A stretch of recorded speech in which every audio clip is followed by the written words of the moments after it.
নমস্কার, কেমন আছেন সবাই? আমি সুপ্রিয়া নালিকুলের ছোট্ট একটা গ্রাম থেকে ভিডিও করছি। এর আগের পার্টে দেখেছো যে বক্স চালিয়ে সবাই নাচতে নাচতে জল নিয়ে আসছিল। তো জলটা কোথায় নিয়ে আসছিল? আমাদের গ্রামের একেবারে শেষের প্রান্তে একটা ছোট্ট কালী মন্দির আছে, জানো তো? ওইখানেই জলটা নিয়ে এসে রাখছিল। তো দেখো, এখানে একটা ছোট্ট গোপাল ঠাকুরকেও নিয়ে গিয়েছিল।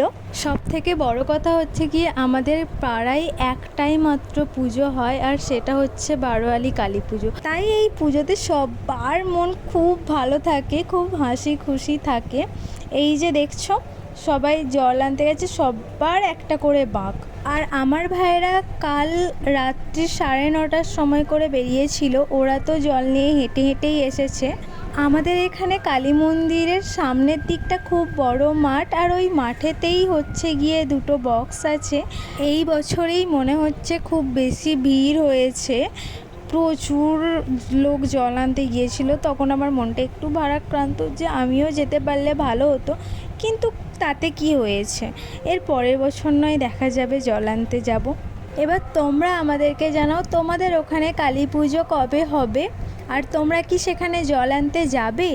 আর আমাদের এখানে কে আসছো কালী পুজো দেখতে, তোমাকে কমেন্টে জানাবে। তোমরা কোথা থেকে আমার ভিডিও দেখো সেটা কমেন্ট করে যেও। এই দিকে দেখো দুটো বক্স, এর আগেই তোমাদেরকে বলেছিলাম, এখনও আর একটা সেট আসবে। এর পরের পার্ট দিতে একটু হয়তো দেরি হতে পারে, তখন দেখাবো যে কে কে জল ঢাললো। টাটা।